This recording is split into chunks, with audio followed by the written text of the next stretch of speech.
Assalamualaikum warahmatullahi wabarakatuh. Salam sejahtera untuk kita semua. Perkenalkan, nama saya Anton Maulana Ibrahim, Magister Komputer, dosen Politeknik Mitra Karya Mandiri, program studi D3 Manajemen Informatika.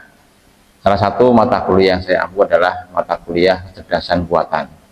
Mata kuliah ini merupakan mata kuliah wajib program studi berbobot 2 SKS. Pada kesempatan ini, saya akan menjelaskan deskripsi singkat mata kuliah kecerdasan buatan.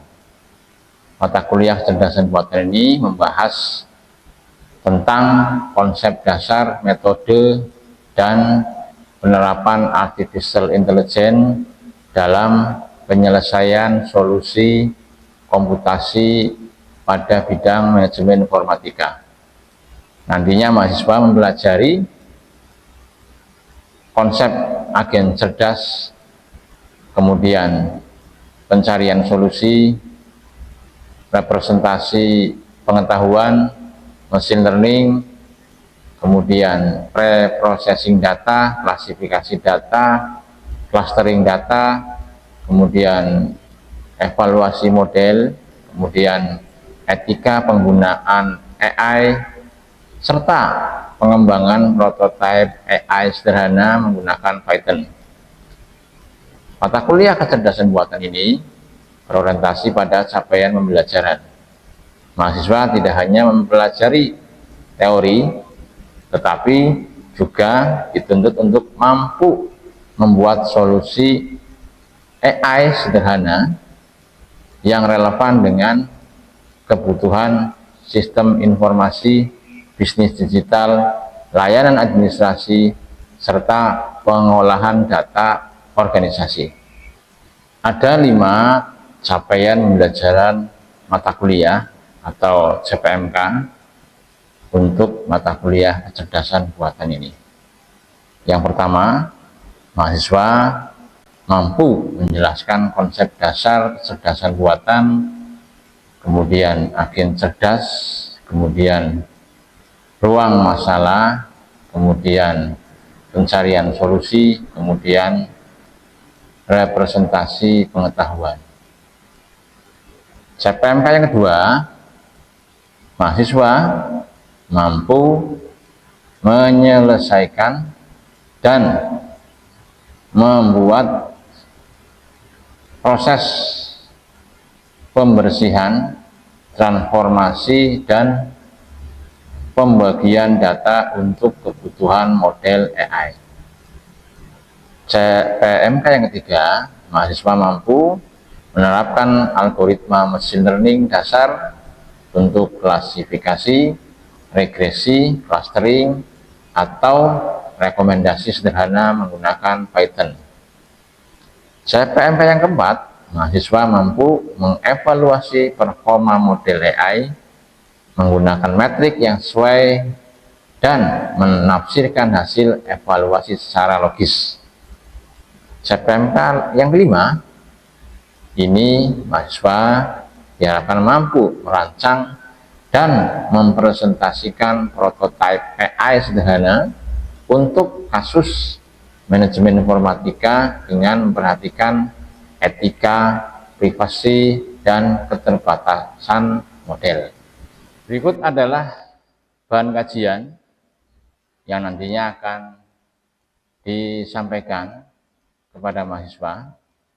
Yang pertama, konsep dasar kecerdasan buatan, kemudian agen cerdas dan lingkungan, berikutnya problem solving dan algoritma pencarian, selanjutnya representasi pengetahuan dan rule based system, kemudian Python untuk AI, dilanjut dengan data pre-processing, kemudian supervised learning, berikutnya unsupervised learning, kemudian evaluasi model, dilanjut dengan natural language processing sederhana, kemudian sistem rekomendasi sederhana, berikutnya adalah etika, bias, privasi, dan keamanan AI, dan yang terakhir adalah project prototype AI sederhana.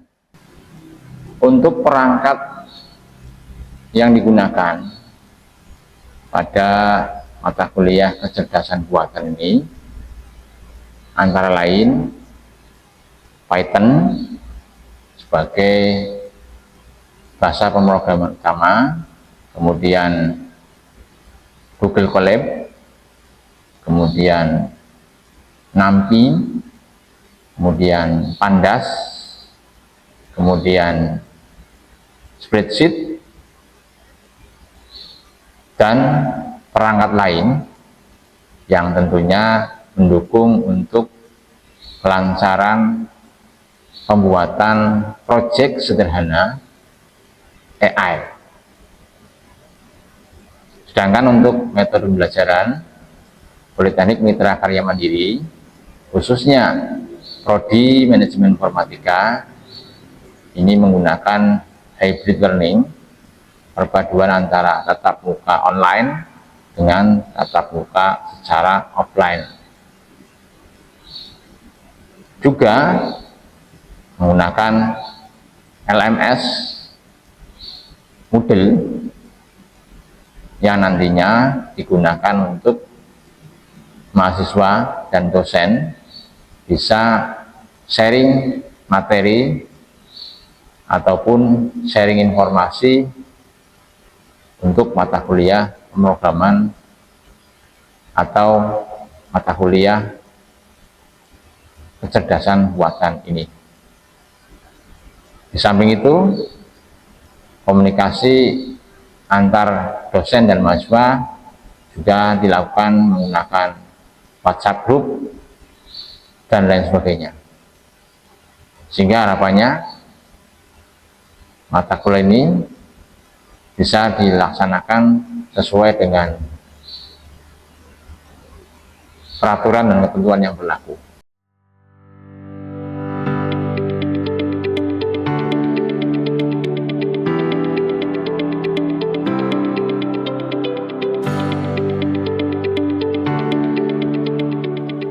Assalamualaikum warahmatullahi wabarakatuh.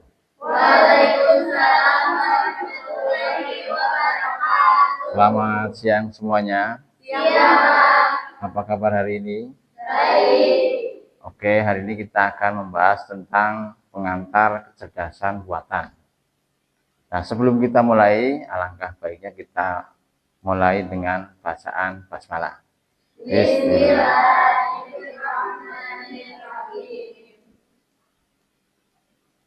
Oke, untuk tujuan pembelajaran pada pertemuan hari ini, yang pertama nanti saya akan menjelaskan pengertian kecerdasan buatan, kemudian membedakan kecerdasan buatan versus AI, kemudian menjelaskan komponen dasar data, algoritma, dan model AI, kemudian memberikan contoh penerapan AI dalam kehidupan sehari-hari.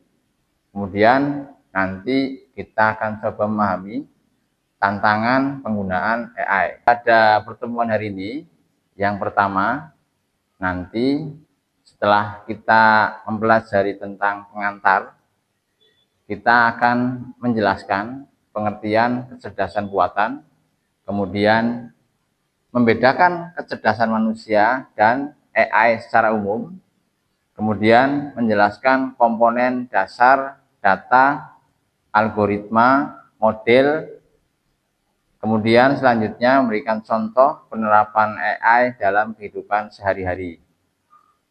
Kemudian tujuan yang kelima, memahami tantangan etika penggunaan AI. Apa itu kecerdasan buatan? Nah, kecerdasan buatan adalah bidang ilmu komputer yang membuat sistem mampu melakukan tugas yang biasanya membutuhkan kecerdasan manusia. Jadi teman-teman sudah pasti sering menggunakan AI untuk membantu perkuliahan. Misalnya mengerjakan tugas, membuat video, membuat foto, membuat makalah. Itu saya yakin teman-teman sudah pernah dan mungkin sering menggunakan produk artificial intelijen atau AI.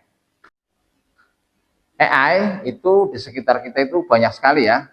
Contoh misalnya aplikasi navigasi, kemudian platform video, kemudian aplikasi pesan, kemudian belanja online, penerjemah digital, sampai chatbot layanan. Nah, semua ini tentu membantu kita dalam rangka proses akademik, ya, terutama kalian mahasiswa manajemen informatika. Kecerdasan manusia versus AI. Nah, kita harus bisa membedakan nih, manusia itu seperti apa, kemudian AI itu seperti apa. Kalau kecerdasan manusia, yang pertama memahami konteks sosial. Kalau AI memproses data sangat besar. Kemudian manusia memiliki pengalaman dan intuisi, sedangkan AI cepat mengenali pola. Kemudian manusia mempertimbangkan nilai moral, sedangkan AI dia konsisten menjalankan instruksi. Kemudian manusia fleksibel menghadapi situasi baru. Kalau AI bergantung pada data dan desain model. 3 komponen dasar sistem AI. Yang pertama itu ada data. Ini isinya bahan baku. Di dalamnya itu ada angka, teks, gambar, suara, video. Kemudian ada algoritma. Ini adalah langkah-langkah komputasi untuk memproses data. Kemudian yang ketiga, model, hasil pembelajaran yang dipakai untuk prediksi atau keputusan. Itu 3 komponen yang ada di sistem AI. Analoginya, data sama dengan bahan makanan, algoritma adalah resepnya, model adalah hasil masakannya. Itu kalau kita analogikan secara sederhana. Bagaimana sistem AI bekerja? Itu yang pertama, mengumpulkan data, kemudian melatih model, kemudian uji akurasi, kemudian prediksi keputusan, kemudian evaluasi dampak. Jadi kualitas hasil AI ini sangat dipengaruhi oleh kualitas data, kemudian ketepatan algoritma, dan cara manusia mengevaluasi hasilnya. Maka ketika kita menggunakan misalnya ChatGPT, kita memberikan pertanyaan ke ChatGPT, nanti dia akan menjawab. Kalau kita kurang puas dengan jawabannya, maka kita tanyakan kembali, maka dia akan menjawab mungkin sesuai dengan apa yang kita instruksikan. Itu adalah bagaimana sistem AI bekerja. Oke, pertanyaan untuk teman-teman mahasiswa, ini AI apa yang sering digunakan untuk kalian membantu proses belajar? Mbak Sabrina, silakan. Ada ChatGPT, itu bisa buat kita mencari materi-materi perkuliahan. Terus untuk LM, itu kita bisa kualitas materi, membuat kuis lewat itu, dan membuat PPT dan peta ujian. Oke, terima kasih. Tepuk tangan dong buat Mbak Sabrina. Secara sederhana, kecerdasan buatan adalah konsep bidang ilmu komputer yang bertujuan untuk membuat sistem atau mesin yang mampu melakukan tugas-tugas yang biasanya membutuhkan kecerdasan manusia. Tadi sudah dicontohkan. Contoh lain misalnya, ketika kita menggunakan aplikasi navigasi, sistem dapat menentukan rute tercepat menuju tujuan. Kemudian ketika kita membuka platform video, sistem dapat merekomendasikan video yang mungkin kita sukai.